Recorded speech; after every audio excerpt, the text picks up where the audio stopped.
Ora, muito boa tarde a todos. Estamos aqui presentes para o rescaldo da jornada 13 do campeonato. E o que é a jornada 13? Jornada 13 do campeonato, já sabia, é a jornada de derby. Já se sabia que era a jornada de... Portanto, derby era a jornada de confronto no Estádio da Luz, porque já tinha ficado assim pré-determinado que ia haver um derby nesta altura e que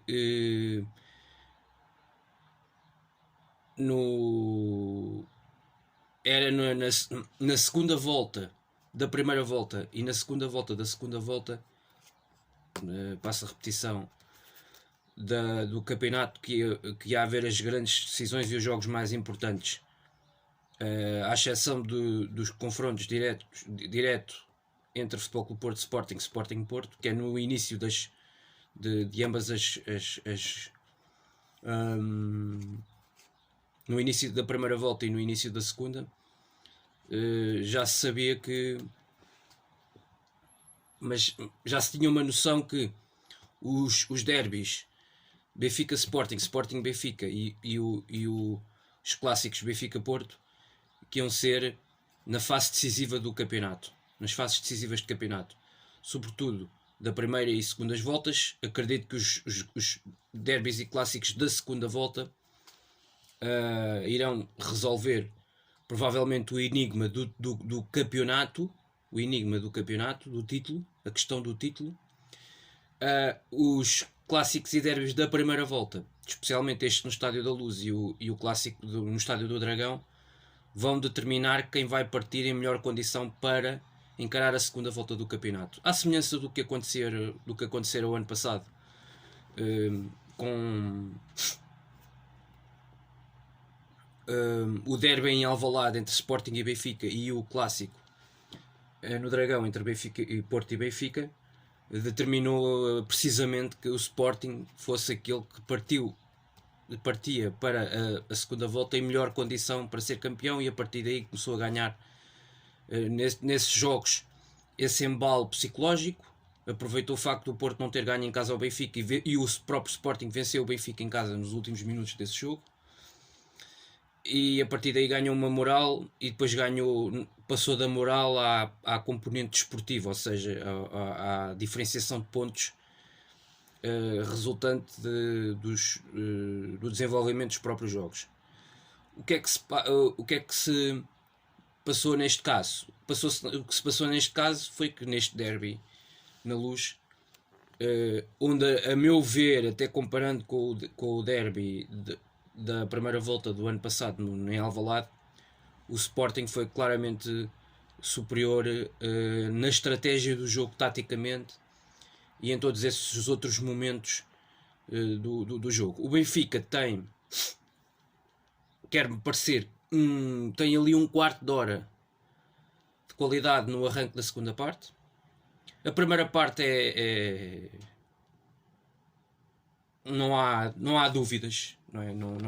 Não há como fugir a essa situação. A primeira parte é de um domínio do Sporting na interpretação dos momentos do jogo e das incidências principais do jogo, que é indiscutível, mais do que estarmos aqui a falar o Sporting chegou ao intervalo a ganhar por 1-0. Não é só o Sporting chegar ao intervalo a ganhar por 1-0, é a quantidade de oportunidades que teve, de que dispôs sobretudo em jogadas, em situações de transição rápida, com a qualidade daqueles três homens e a mobilidade daqueles três homens da frente, claramente a fazer a diferença. E do meu ponto de vista, eu devo já aqui dizer, independentemente do que se venha aqui a dizer neste rescaldo, ao que eu diga daqui em diante, ou independentemente do que eu já tenha dito esta época e do que eu vá dizer até ao final desta época, eu tenho que dizer isto aqui hoje. Para mim, Pedro Porro hoje, para mim o Pedro Porro já devia ter sido contratado ontem, já deveria estar fechado como jogador de Sporting. Varanda já devia ter feito esse esforço ontem, não é para amanhã, nem era para hoje, era já ontem. Porque do meu ponto de vista não há lateral comparável a Pedro Porro neste campeonato. Com a qualidade dele, com o nível dele que ele tem apresentado, e podem procurar no Braga, no Porto, no Benfica, podem procurar em todo o lado. Lateral como Pedro Porro, a defender, a atacar, a perceber todos os momentos do jogo. O homem ontem na primeira parte faz ali 3, 4 desarmes absolutamente incríveis. Para mim é a melhor exibição do Pedro Porro esta época. Esta época, pelo menos, é a melhor exibição do Pedro Porro. Incrível. Uma percepção, uma inteligência. Aquele passe, a participação que ele tem no primeiro gol, que desbloqueia o jogo. Aquele passe, quando está a ser pressionado por 2 jogadores do Benfica, quase que fica ali encurralado junto à linha lateral. A inteligência, a aproximação do Pedro Gonçalves e o passe dele. A simplicidade no passe, que rasga logo ali 2 jogadores, tira logo 2 jogadores do caminho. O critério. É um jogador, do meu ponto de vista, absolutamente extraordinário. Um jogador absolutamente extraordinário. Bem, depois tem que se dizer, antes de continuar a ir às individualidades, eu acho que o Pedro Porro foi dos melhores em campo e um dos melhores do Sporting, claramente. Mas do meu ponto de vista, eu acho que o MVP deste jogo foi o Mateus Nunes. Mas antes de continuarmos, de eu continuar a lavrar aqui, na minha opinião, em relação àquilo que eu considero os destaques positivos e negativos do jogo, eu devo dizer que, olhando para o jogo, é uma vitória, foi a 12ª vitória nesta sequência de 12 jogos do Sporting, dos últimos 12 jogos desde a derrota em Dortmund. A derrota em Dortmund foi no final de setembro. Estamos a falar, o Sporting fez uns 2 meses e tal, já vai em 2 meses e tal, outubro e novembro, sempre a ganhar. É evidente que ali pelo meio temos que contar que houve ali semanas de seleções, não é? Essa patetice que é semana de, e para que é que houve semanas de seleções, não é? Que é o que muitos devem estar a perguntar, porque é que houve semanas de seleções? Porque andamos a perder estes jogos espetaculares do Sporting durante os primeiros 15 dias de cada mês, dos últimos 2 meses, para ver aquela patetice de seleção, que nem sequer um selecionador que nem sequer convoca um jogador como o Mateus Nunes, que ontem faz o que faz no Estádio da Luz. É absolutamente incrível, inacreditável. Não convoca Pote, que anda a fazer desde a época passada ou que anda a fazer. Pá, para mim é absolutamente impensável, e se calhar em parte isto explica o desastre que foi esta seleção nos últimos 2 jogos que realizámos a esse nível. Mas eu não estou aqui para falar de seleção nem de Fernando Santos, porque sobre Fernando Santos já tudo foi dito, e nem preciso de ser só eu a dizer. Enfim,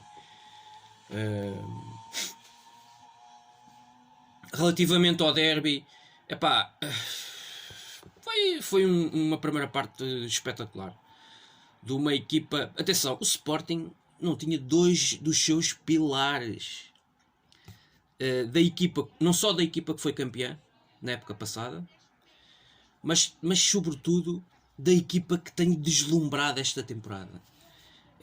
Estamos a falar na minha opinião, de um dos 3 melhores centrais desta Liga Portuguesa, a par do Lucas Veríssimo e do Pepe Coates, no estilo de liderança, na capacidade, inclusive, finalizadora que ele tem nas áreas contrárias, a força aérea que ele consegue transmitir à equipa nos lances de bola parada, a forma como consegue ser decisivo, a inteligência que ele tem em campo, a qualidade e o critério que ele tem, inclusive, em passos longos, para lançar os jogadores de ataque em transições, naquele estilo de jogo que o Sporting gosta muito de explorar. O grito que muitas vezes, quando a equipa está um pouco mais perdida nos jogos, é preciso ser dado, e ele consegue encarregar-se dessa responsabilidade, e chega-se à frente, e bate, é capaz de bater com a mão no peito, bater com a mão no símbolo, no escudo de campeão, e dizer: nós somos campeões, para os outros jogadores, para os outros adeptos, para o outro staff, para qualquer pessoa. Se há hum,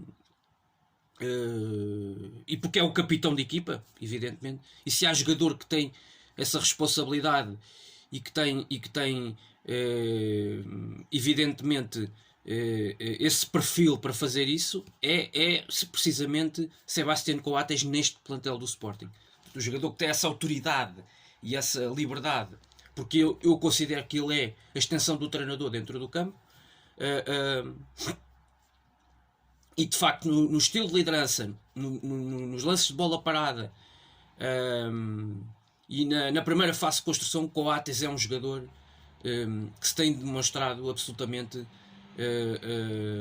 decisivo nesta equipa e muitíssimo importante em todos os aspectos do jogo. Apareceu Luís Neto a envergar a braçadeira de capitão e a ser o centralão, que do meu ponto de vista foi o melhor da linha dos três do Sporting ontem no Estádio da Luz.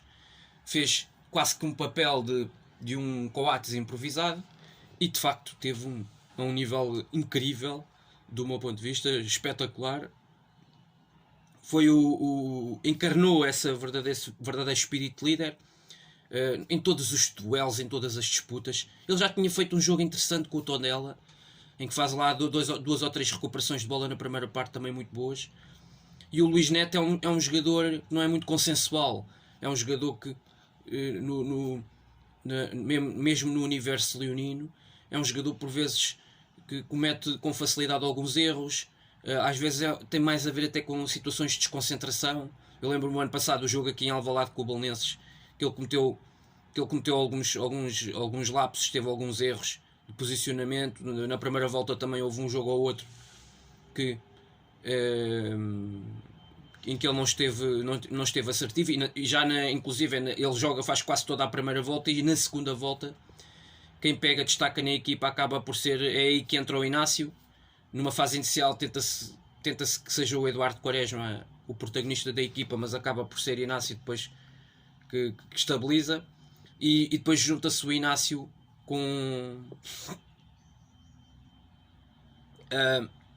o Fedal e com o Coates, que são os intocáveis praticamente a época toda, até ao final, e nas fases decisivas sobretudo da segunda volta, até porque o Coates depois faz a diferença também nos lances de bola parada ofensivo, nos lances de bola parada defensiva é exatamente a mesma coisa. E depois, na minha opinião, o melhor médio defensivo desta Liga Portuguesa, deste nosso campeonato, melhor 6 verdadeiramente na sua essência, João Palhinha. Portanto, eram duas ausências muito notadas e muito notórias, não é? Até para o estilo de jogo que o Sporting gosta de praticar, a forma como gosta de jogar neste tipo de derbys e neste tipo de jogos grandes. Já se tinha visto a importância destes dois jogadores também, por exemplo, ainda agora há pouco tempo no jogo com o Dortmund, um dos outros jogos decisivos desta fase da temporada, antes do Natal, com os alemães aqui em Alvalade. Era um jogo absolutamente decisivo para se perceber se a equipa tinha condições ou não de se apurar para a fase de grupos, para a fase a eliminar da Liga dos Campeões, para chegar aos oitavos de final. E nessa noite também extraordinária, nessa noite épica em Alvalade, frente a uma das melhores equipas alemãs da atualidade, que aliás este fim de semana vai discutir a liderança da Liga Alemã com o Bayern de Munique no confronto direto, veja-se bem, portanto quase no final da primeira volta. Por isso isto diz muito da qualidade também deste adversário que nós tínhamos pela frente na Liga dos Campeões, e nós fizemos também uma noite muito parecida ao que fizemos com o Benfica no Estádio da Luz, sendo que eu acho que o Benfica ainda fomos mais completos no entendimento dos vários momentos do jogo, nessa percepção e na forma como encaixámos no jogo, como o compreendemos, sobretudo como fizemos a primeira parte que fizemos, que eu acho que em tudo é muito semelhante à primeira parte que o Sporting fez em termos de organização coletiva, de agressividade, de intensidade com bola e sem bola, que já tinha sido demonstrada no Clássico ao Porto do início do campeonato, à quinta jornada em Alvalade. Portanto, acho que aí já tínhamos sido superiores ao Porto e sobretudo na primeira parte. A segunda parte o Porto equilibrou um pouco mais, mas defensivamente o Porto cometeu muitos erros na primeira parte e em grande medida erros que foram muito forçados pela equipa do Sporting, pela forma como lá está a linha dos avançados, e nós nessa altura não tínhamos spot. que eu acho que fez muita diferença, o facto de não termos tido Pote no Clássico Porto, porque ontem viu-se o Pote, a forma como desbloqueia o jogo, com aquele passe para o Sarabia no primeiro gol aos 8 minutos, é absolutamente incrível, não é? É um verdadeiro mágico, em zonas interiores é um mágico com bola no pé, é um jogador absolutamente... Eu hoje já não tenho dúvidas. Pote, aliás, até por aquilo que o Pote também fez com o Dortmund nesse outro jogo decisivo agora antes do Natal. Aquilo que o Pote faz com bola, não é? Em zonas interiores, da forma como ele liga o jogo com os outros dois elementos do ataque, que é absolutamente ímpar, não é? E que, do meu ponto de vista, neste momento, apenas Luís Dias está ao nível dele. Acho que o Rafa já teve, mas neste momento não tem estado tão bem. Mas do meu ponto de vista, esta época são os 3 melhores jogadores do campeonato. Ainda posso incluir aqui também o Ricardo Horta do Braga, que tem estado a um nível também fantástico. Mas e se calhar nesta altura o Horta até está melhor que o Rafa. Mas eu diria que não estão ao nível nem do Luís Dias no Porto, que ontem voltou a ser decisivo, nem do Pote no Sporting. Acho que neste momento são os 2 melhores jogadores em Portugal. Com todo o respeito, o Pote faz o que quer e o que lhe apetece, e ali entre linhas, entre a linha de média do adversário e a linha defensiva, o Benfica deu muito espaço, e ali o Pote com espaço é terrível, não é? Tanto pode ser com a tomada de decisão de remate, como pode ser na assistência, como ele tem capacidade para fazer assistências, explorando o espaço nas costas da defesa do Benfica, ou no espaço nas costas da defesa adversária. Ele também já tinha feito muitos movimentos desses no jogo com o Dortmund aqui em Alvalade. Aliás, foi assim que surgiu o primeiro gol no jogo com os alemães, em que a bola é metida exatamente nesse espaço, uma bola vertical metida nesse espaço, por trás da defesa, nas costas da defesa do Dortmund, e ele muito bem a ludibriar o defesa central. O defesa não sabe fazer o corte, não foi expedito, e com jogadores como o Pote, o jogador adversário tem que ser expedito, tem que ser, a não ser que o jogador adversário não tenha um conhecimento daquilo que é as características do Pedro, porque o Pote, com certeza que aqueles jogadores do Dortmund não conheciam o Pedro Gonçalves, quer dizer, porque o Pedro Gonçalves faz a diferença quando tem espaço. Relembrar que o Pote, no jogo da Alemanha, da primeira volta deste grupo, o jogo que o Sporting perdeu por 1-0, e mal perdido, o Pote não estava ainda disponível nessa altura, e fez muita falta. O Pote praticamente só jogou a partir do jogo na Turquia, não é? Foi na sequência ali depois de uma fase... Foi a seguir uma paragem de seleções, aí o Pote regressou logo num jogo com o Belenenses para a Taça. Acho que foi precisamente quando começou esta sequência de vitórias. Já tinha sido... Começou em Aroca para o campeonato, mas ainda não havia Pote. E depois com o Belenenses, aí sim, já tivemos um Pote em grande nível. E a partir daí tem sido o Pote que se tem visto. Nos jogos da Liga dos Campeões, incrível. Uma assistência, 4 golos, absolutamente decisivo. E ontem no Estádio da Luz aquela assistência é formidável. A assistência no jogo com o Tondela para o 2-0 do Paulinho é extraordinária. E portanto é um jogador absolutamente diferenciador. É para mim também um dos grandes destaques do Sporting ontem. A primeira parte dele é incrível. Ali na mesma zona onde ele faz o passe, a assistência formidável, deliciosa, com grande classe para Sarabia, que faz também um golo espantoso, que é dos melhores jogadores do Sporting na primeira parte do jogo, nessa melhor fase da equipa no jogo, com bola. Mas na mesma zona onde o Pote faz aquele passe, poucos minutos depois tem um pontapé que vai com selo de golo, e que é uma defesa espantosa do Odisseias, que naquela altura para aí há meia hora evita o 2-0 do Sporting. E essa é outra das grandes oportunidades do Sporting na primeira parte. É também uma assistência, é um passe a descobrir ali, é um passe de morte do Sarabia, também fantástico. O Sarabia é um jogador extraordinário. O Sarabia, do meu ponto de vista, não é jogador para a Liga Portuguesa. É um jogador que está claramente um patamar acima. Eu olho para equipas da Liga Espanhola, da Liga Inglesa, que não são propriamente aquelas de primeiríssimo grau, se calhar não é um City, não é um Liverpool, mas eu vejo o Sarabia a jogar numa equipa logo ali a seguir, sinceramente. Acho que é um jogador incrível, não é? Tem uma inteligência tática. Estamos a falar de um titular de seleção espanhola, desde logo. Estamos a falar de um titular de seleção espanhola. E é um jogador muito inteligente neste estilo de jogo que a equipa tem. O Amorim soube adaptar muito bem o Sarabia, integrá-lo muito bem nas suas ideias de jogo. E ele vai-se começando com 5, 10 jogos, vai-se começando a integrar melhor com os colegas na frente de ataque, começa a haver uma sintonia muito boa com o Pote e depois com o Paulinho, na forma como no fundo eles depois acabam por desenvolver as jogadas, e a equipa fica evidentemente, a equipa em primeiríssima instância fica a ganhar claramente com isso. E depois também beneficiam o espetáculo e beneficiam os próprios adeptos, porque se deliciam com ao ver esta equipa a jogar este futebol de grande qualidade. A bola normalmente na primeira fase de construção, o Sporting tem 2 centrais que são muito bons e muito fortes também nesse aspecto. Depois tem um meio campo muito batalhador, e ontem viu-se com o Ugarte e o Mateus Nunes, jogadores mais agressivos, muito mais fortes na reação à perda da bola. Eu acho que o Sporting nunca teria isso utilizando de início o Daniel Bragança. O Mateus Nunes com o Ugarte. O Ugarte tem claramente muito mais um jogador próximo dessas características do João Palhinha, e comporta isso à equipa neste estilo de jogo, na forma como a equipa gosta de abordar o jogo.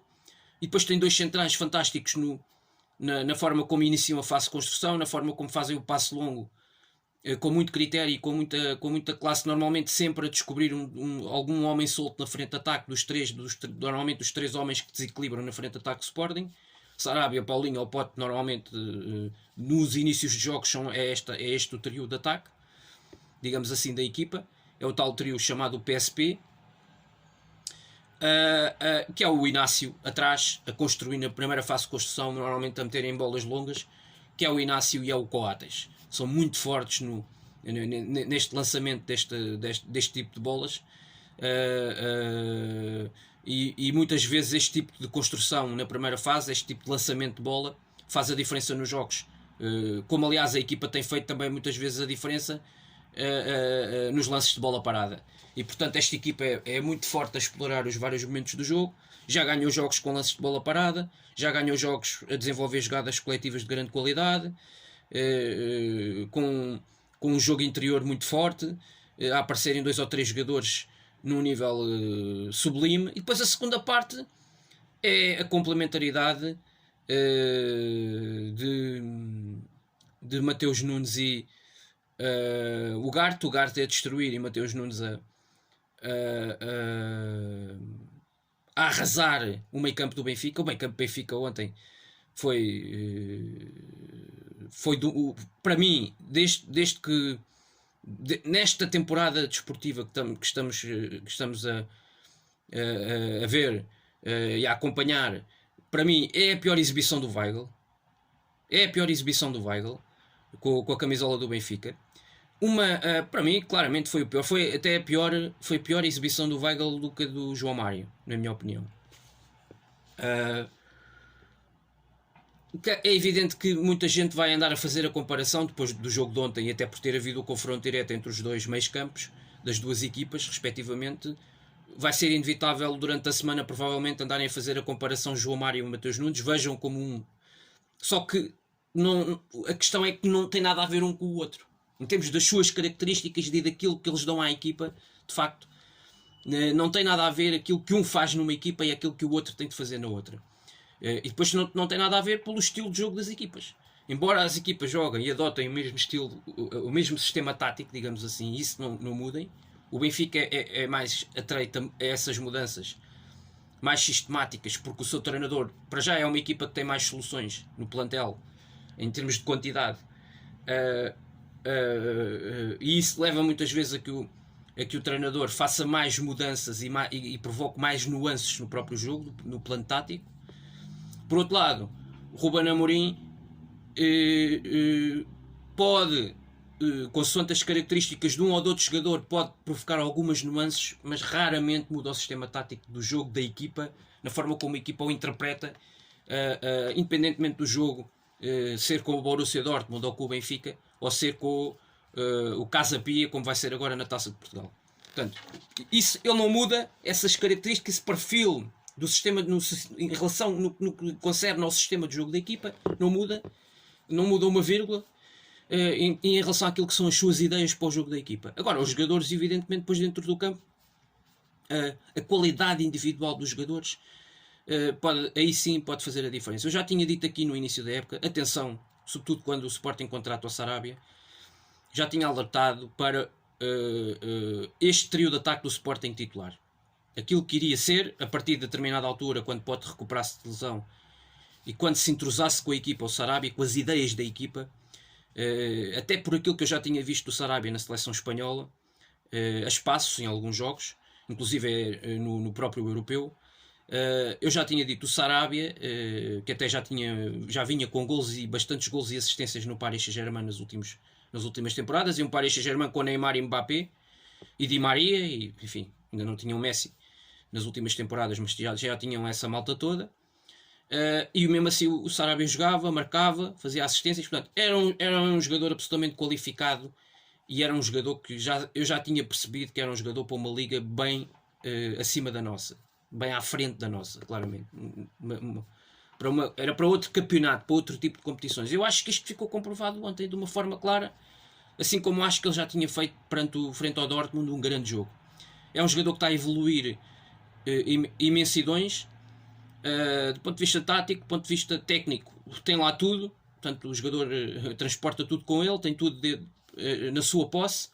E depois, quando aparece o melhor pote, portanto, há aqui uma complementaridade dos dois da frente. O Paulinho faz aqueles movimentos muitíssimo bem, de referência na frente de ataque, em que tem sempre uma mobilidade constante. E a equipa, em todo o seu esplendor, o ataque tem uma harmonia e depois tem uma consistência de jogo, vai começando a ganhar uma consistência de jogo que é absolutamente incrível, que é absolutamente fantástico. Depois o Sporting tem outras soluções que dão créditos, que dão garantias, que dão outro tipo de opções ofensivas, como é o caso do Nuno Santos. E o Sporting, atenção, é preciso lembrar que tem o Jovane agora lesionado durante algum tempo, e o Jovane era muitas vezes um joker quando saía do banco nas segundas partes, e entrava 20 ou 25 minutos e desequilibrava num jogo, muitas vezes fazia gols e assistências, sobretudo o ano passado mais, a esse nível mais afirmativo que este ano. Mas é sempre um jogador que também entra e provoca desequilíbrios, e o Sporting não tem contado com ele. O Sporting ontem chegou a este jogo, aliás, com essas 4 baixas relevantes, porque à esquerda, também na lateral esquerda, não tem o Ruben Vinagre já há algum tempo. E sobretudo eu acho que o Sporting não tem o Ruben Vinagre, o melhor Ruben Vinagre, o Ruben Vinagre concentrado, o Ruben Vinagre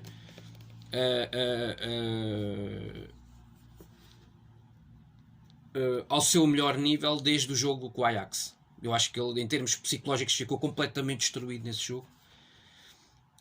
Mas é preciso dizer que o meio campo ontem foi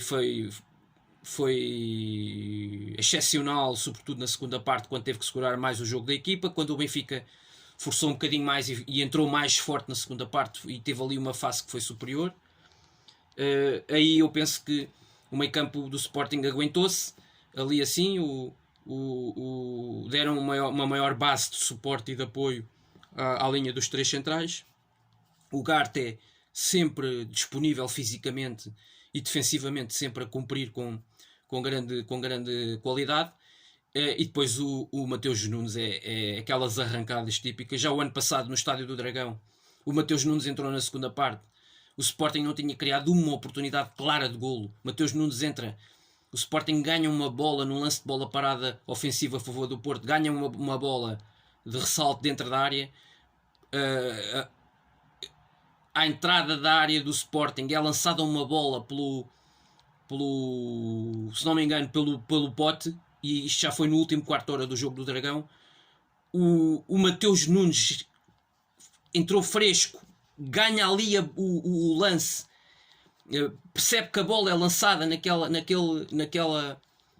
paralela, e ele começa a arrancar e o Otávio, é o Otávio e é mais um outro jogador do Futebol Clube do Porto, tentam vir atrás do Mateus Nunes para acompanhar a passada, mas não tem hipótese nenhuma. O Mateus Nunes mete a segunda, a terceira velocidade, e só por acaso ele teve na cara a cara com o guarda-redes do Porto, o Marchezinho, só por um acaso ele acaba por desperdiçar, eu diria, uma das melhores oportunidades de golo do jogo, desse jogo, no Dragão.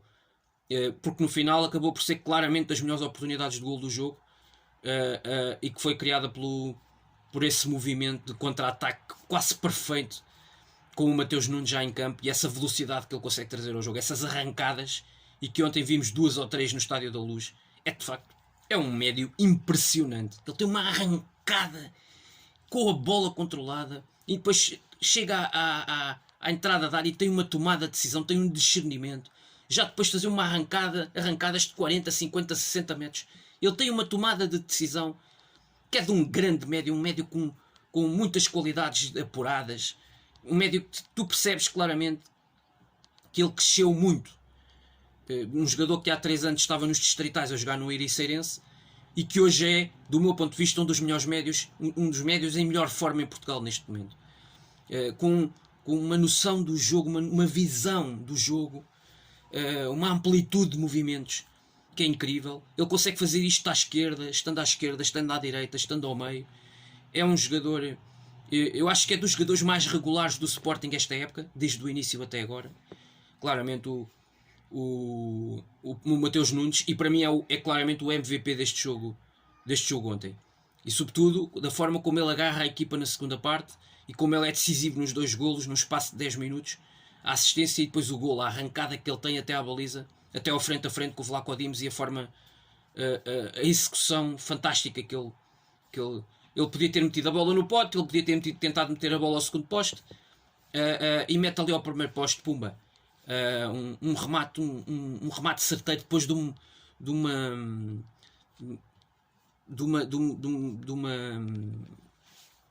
uma arrancada de alguns 70 metros até a área do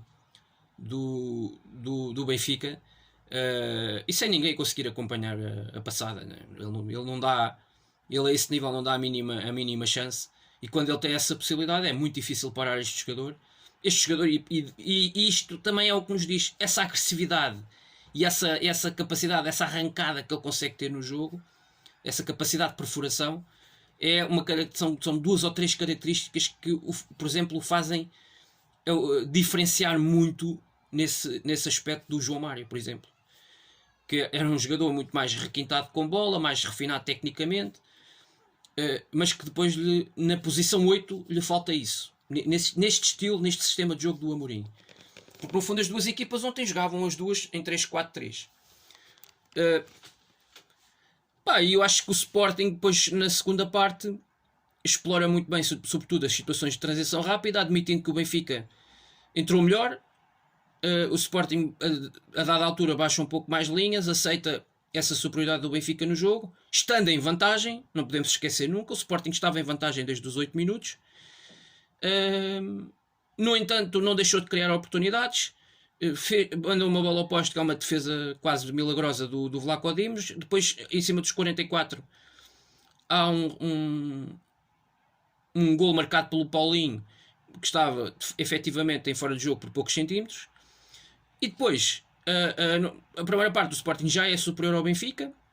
Na segunda parte, o Benfica entra melhor, responde claramente, e sobretudo responde com o Jorge Jesus naquele início de segunda parte a meter mais um avançado, o Yaremchuk neste caso, que se juntou na frente de ataque do Benfica e que criou ali mais dúvida nos 3 centrais do Sporting, e criou ali e logicamente criou mais dificuldade. O Rafa também entra um pouco melhor na segunda parte, a ligar melhor o jogo e a conseguir ter mais bola e qualidade com bola no transporte, na posse. O Rafa parece-me que melhorou um pouco no início da segunda parte, na forma como se encarregou de ter bola, porque o Everton não conseguia fazer isso do outro lado. O Darwin é um jogador um tanto ou quanto errático, mas quando ele junta ao Darwin com o Yaremchuk, cria claramente mais dificuldade. O Rafa passa a ganhar mais confiança no jogo com 1 ou 2 ações que lhe saem positivas e começa a fazer as tais diagonais de fora para dentro, mais de espaço exterior para espaço interior, e aí começam a criar um pouco mais de dificuldades na própria mobilidade defensiva dos centrais do Sporting. Fingem que vão para um lado, vão para o outro, começa a surgir a tal capacidade de desequilíbrio, a tal capacidade no 1 contra 1 que muitos dos jogadores do Benfica de ataque têm essa imaginação, têm essa criatividade. Mas depois, do outro lado, está uma equipa que é muito inteligente taticamente. Os jogadores dentro do campo sabem o que fazer, levavam a lição estudada desde o primeiro minuto até ao último. Numa fase em que se calhar tiveram que sofrer um bocadinho mais, souberam sofrer. Aliás, o Sporting já tinha demonstrado um pouco essa característica o ano passado, no jogo na Pedreira frente ao Braga. Aliás, no ano passado e este ano, no jogo que o Braga teve ali 10, 15 minutos que esteve em superioridade numérica e naquela altura fez o golo, mas o Sporting conseguiu aguentar-se muito bem defensivamente e isso também foi uma característica da equipa que eu penso que ficou evidenciada ontem no Estádio da Luz. A equipa conseguiu aguentar ali aqueles primeiros 10, 15 minutos, aquele embate. O Benfica também foi bastante perdulário em 2 ou 3 situações que podia ter finalizado melhor, sobretudo aquela do Darwin, que a bola vai ao poste, se não me engano, na sequência de uma bola parada, e depois aquela do Rafa, não é? Que ele atira também à barra. E essa, para mim, essa é talvez das 3 ou 4 situações que o Benfica tem ali no início da segunda parte melhor, do ponto de vista da ligação de jogo. E da harmonia do jogo ofensivo do Benfica, que teve muito que ver com uma melhoria significativa do Rafa e com a entrada do Yaremchuk mais para perto de zonas onde apareceu o Darwin, e quando começou a haver essa complementariedade entre os dois e essa capacidade de fugir dos espaços onde os centrais de Sporting ficassem na dúvida, aí começou-se a criar os desequilíbrios e o Benfica foi o momento em que teve melhor no jogo. A primeira parte do Benfica é muito fraca, o Benfica praticamente não tem uma situação de golo. A segunda parte entrou melhor, tem ali situações interessantes. Poderia ter sido sendo mais eficaz, como aliás, por exemplo, lá está a eficácia que o Benfica não teve com o Portimonense, foi a eficácia que o Benfica teve com o Braga e que ontem não teve. E isso faz a diferença depois na história do jogo, porque o Benfica se reduz ali para 2-1 ou se empata 1-1, o jogo evidentemente poderia ter sido diferente a partir daí, não é? Porque motivava mais uma equipa, essa equipa tinha entrado melhor na segunda parte e a outra tinha que voltar a ligar-se ao jogo como tinha feito em muitos momentos da primeira parte, e se calhar iria ser mais difícil, sobretudo num jogo com estas características, com um estádio bem composto, enfim, sobretudo no estádio do adversário. Uma coisa era isto acontecer em Alvalade, outra coisa é sendo na Luz, não é? E a equipa estando ali numa determinada fase em que tremeu mais defensivamente e o adversário está por cima, e as coisas podiam mudar. Um golo sempre pode mudar a história de um jogo. Claro, quando surge aos 91 minutos, como surgiu o do Pizzi, e já com a equipa a perder 3-0, aí acabou. Eu acho que o 3-0 é o momento decisivo deste jogo, que é a arrancada do Mateus Nunes, e é um passe fantástico do Gaio, não é? E ele vai por ali fora, tira ali a concorrência toda do caminho, e depois vai... o André Almeida ainda tenta interceptar, acho que é o André Almeida, mas o Mateus Nunes é pujante fisicamente e é fortíssimo neste tipo de... Quando embala e vai por ali fora com estas arrancadas, ele fazer 50 ou 60 metros para ele é uma coisa completamente banal. É uma ação banal no jogo. É algo que ele está habituado a fazer. Também convém relembrar, é um jogador jovem, é um jogador novo. Também tem essa característica e com a idade que ele tem ainda lhe permite fazer com facilidade esse tipo de movimentos e esse tipo de arrancadas. E isso obviamente que neste sistema e nesta forma como o Sporting interpreta o seu jogo, com estas ideias do Amorim, privilegia e propicia exatamente essas características do Mateus Nunes e permite que a equipa acabe sempre por criar enormes dificuldades e desequilíbrios no adversário. Mesmo não tendo Palhinha, mesmo não tendo Coates, eu diria que é uma vitória fantástica. O Sporting depois em transições rápidas, aquilo que o Benfica não conseguiu fazer quando o Sporting foi superior no jogo, sobretudo nos primeiros 45 minutos, foi transições rápidas com a qualidade, com o critério e depois com a capacidade de finalização do Sporting. O Sporting conseguiu fazê-lo na segunda parte e sobretudo o Sporting conseguiu fazê-lo e teve muito espaço.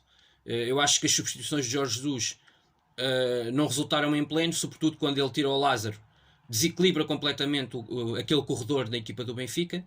Quando ele tira o Lázaro e mete o outro jogador que eu já não me lembro quem é, que depois entra no intuito e no sentido de atacar o jogo e de atacar de estar mais no meio campo do Sporting, porque a dada altura, quando isso acontece, já o Benfica perde por 2-0, 3-0, e aí as coisas claramente, a estratégia foi por água abaixo, pelo menos a estratégia inicial, e a partir daí é preciso arriscar mais.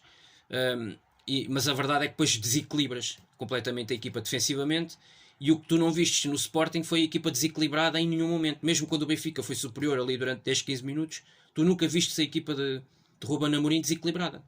Nunca vistes. Portanto, a equipa esteve sempre equilibrada. Houve momentos em que se entendeu que a equipa tinha que saber sofrer, tinha que sofrer, mas depois esses momentos iam passar e foram suportados por um meio campo que foi muito forte no entendimento do jogo, daquilo que o jogo pedia em dada altura. Os centrais também sempre muito unidos e sempre muito concentrados. E depois, enfim, as características de alguns jogadores individualmente que mexem com o jogo e que decidem o jogo. São os tais timings que já tinham sido decisivos, por exemplo, no jogo decisivo em Alvalade para a Champions frente ao Borussia Dortmund. Foi neste tipo de timings que o Sporting decidiu o jogo e voltou a fazê-lo no Estádio da Luz. Com uma exibição brilhante, coletivamente. É uma grande vitória, é a 12ª consecutiva. Isto é uma série de vitórias impressionante. Agora vai ser um jogo diferente na Champions, terça-feira, frente ao Ajax, não é? Vamos lá ver se não é aqui uma espéciezinha de uma pequenina vingança. Veremos. O Sporting ainda olha para a possibilidade de ainda conquistar mais uns pontinhos, mas seguramente, provavelmente vão ser duas equipas que não vão ter as suas melhores figuras, vão aqui fazer uma rodagem,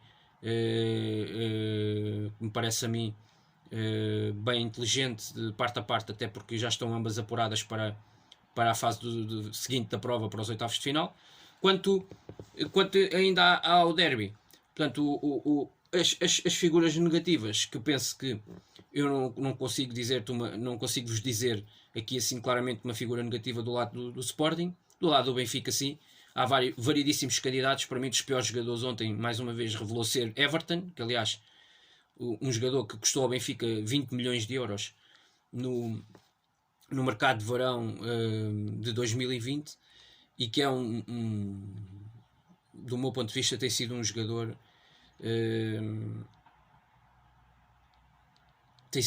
um jogador que tem passado completamente ao lado nesta equipa do Benfica. Fez esta época, diria que a melhor exibição foi de facto no tal jogo do Estádio da Luz, do 6-1 frente ao Braga, mas o Braga é uma equipa desastrosa defensivamente e, portanto, deu sempre imensos espaços para exatamente que o Everton brilhasse a seu belo prazer.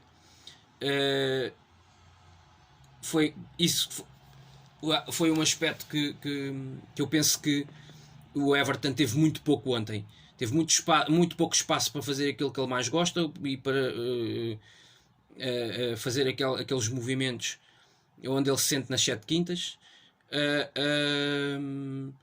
Depois o Weigl, para mim, foi das piores exibições do Benfica, e foi a sua pior exibição seguramente no Benfica esta temporada. Ele tem sido quase sempre dos jogadores exemplares e dos jogadores charneira desta equipa do Benfica, dos pêndulos desta equipa na forma como o Benfica joga. E depois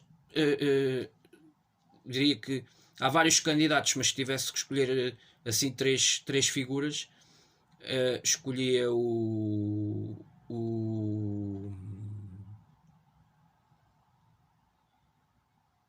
André Almeida, o Weigl e o André Almeida é dos jogadores mais experientes desta equipa, mas eu acho que ontem foi dos que teve maiores responsabilidades e foi dos piores jogadores, no geral. Se olharmos para os 90 minutos, André Almeida,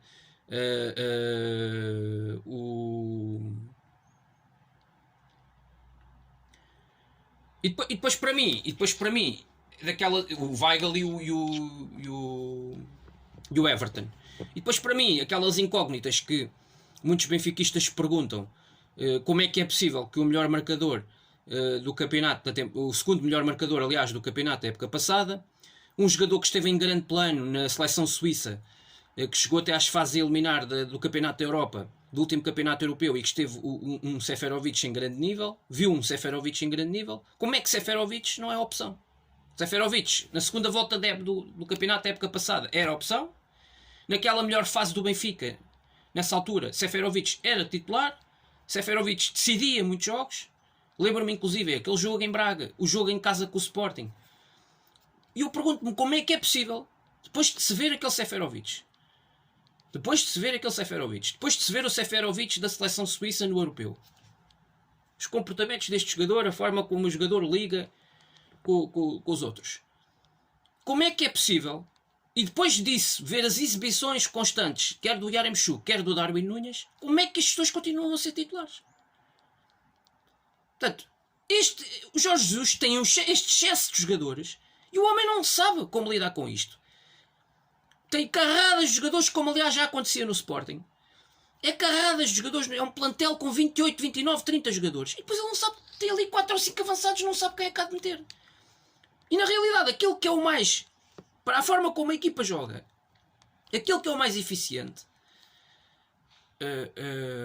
e já agora aquele que é o melhor desequilibrador, que é o Pizzi, no fundo, na forma como a equipa interpreta o jogo, continua-se a dar oportunidades a mais a um jogador que custou 20 milhões de euros, veio lá do outro lado do Atlântico e que não faz absolutamente nada no jogo, não decide, não desequilibra, que é o caso do Everton de Cebolinha. É inacreditável. 1 ano e meio no Benfica, e continua a ser este homem o titular. Portanto, eu fico embasbacado quando vejo um jogador como o Pizzi no banco. O Pizzi faz 3 ou 4 temporadas com 2 dígitos de golos e assistências.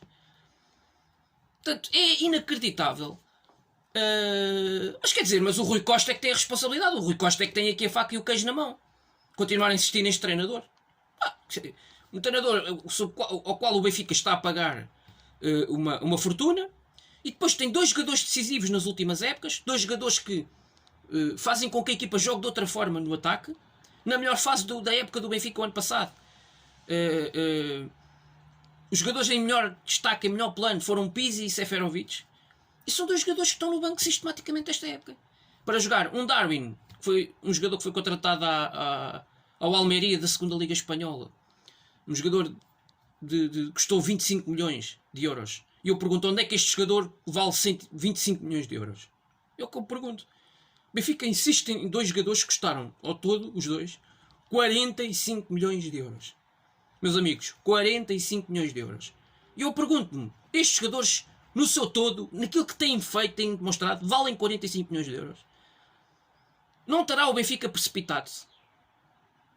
Isto é o problema de terem vindo para os cofres do clube 126 milhões do João Félix e o Benfica não soube, como do meu ponto de vista, como usar este dinheiro para contratar melhor e com critério. O Benfica não soube. Portanto, é este disparate. E de facto, depois os resultados desportivos têm acompanhado um pouco essa trajetória. E depois é esta soberba deste treinador, que enfim, já é tudo aquilo que nós já dissemos, que também obviamente é uma nota negativa do jogo, é as substituições e é a incapacidade que este treinador tem para mexer com a história do jogo. O jogo aponta numa direção, eu diria que desde o primeiro minuto, e ele não percebe como modificar as coisas. E um Ruben Amorim que lhe dá uma lição é o que nós dizemos sempre aqui, é uma lição de consistência de jogo, é uma lição de humildade, é uma lição de como defender e como atacar, é uma lição de como contra-atacar com inteligência, com qualidade e com classe, e é uma lição para a comunicação social em geral, que já dava este Sporting como morto, sem coates e palhinha, parecendo que os outros jogadores, que o Sporting não tem outros jogadores no plantel, e que este plantel e que o Benfica sem casos de Covid isto ia ser de arrasar. E é isto. Não é? Acho que esta também é uma derrota, não é só do Benfica, é uma derrota da comunicação social deste país, desta cambada de imberbes, que não tem outro nome, e que não respeitam o campeão nacional, e continuam sem respeitar o campeão nacional, continuam sem respeitar o Sporting Clube Portugal. E é isto, é esta vergonha, não é? Mais me apraz dizer nada. O Sporting ganha 3-1, teve a ganhar 3-0 com grande classe, é uma grandíssima equipa, tem 35 pontos e ainda não perdeu, há 14 jogos que não perde desde a derrota no Estádio da Luz, mas continuamos aqui a dizer que isto é uma coisa do acaso. No ano passado era do Covid, era sem adeptos no estádio, com adeptos no estádio ou sem adeptos no estádio, isto é o Sporting. É o Sporting de Ruben Amorim, é o Sporting que foi montado à imagem deste treinador. Isto não é apenas o treinador, é os jogadores. O próprio treinador ontem diz que até os próprios jogadores o continuam a surpreender. Mas isto é, quer dizer, o Amorim continua só a ouvir nos comentários destes imberbes, o Amorim é que ganha, os outros não ganham, os jogadores não ganham, os jogadores não, parece que não interpretam o plano do jogo. Pergunto eu, não sabem interpretar aquilo que são as ideias do treinador dentro do campo? É o Amorim que faz os golos? É o Amorim que defende as bolas? Não, é os jogadores que defendem e que ganham os duelos, que ganham as disputas. É o Ugarte que ganhou grande parte dos duelos a meio campo, não é o Amorim. Portanto, é respeitar os jogadores, a qualidade dos jogadores, a capacidade dos jogadores dentro do campo, evidentemente suportados por um grande treinador, sem dúvida. Já não há dúvidas nenhumas que isto é um grande treinador. Se dúvidas houvesse, acho que ficaram claramente explícitas estes últimos jogos, quer dizer, 3-1 ao Dortmund na Liga dos Campeões e 3-1 ao Benfica na Luz. E portanto é isto. De resto, muitos parabéns ao Sporting, grande vitória. E estaremos aí terça-feira ou para a semana, depende, para fazermos o rescaldo de mais um jogo. Foi o rescaldo do Sporting Benfica 1, Sporting 3, grande derby da cidade de Lisboa, e o Sporting 35 pontos, está em grande, 11 vitórias no campeonato e 2 empates, já passou os testes de maior grau de dificuldade, 1-1 com o Porto em casa, 2-1 em Braga e 3-1 na Luz ao Benfica. A esse nível, grande primeira volta, estamos a fazer até melhores números que na época passada, e estamos aí na luta, até ao fim. Ontem provámos que somos um grande candidato ao bicampeonato, e vamos fazer tudo, com certeza, para conquistar essa proeza fantástica e que seria inédita nos últimos anos do histórico do nosso clube. Viva o Sporting, saudações leoninas a todos.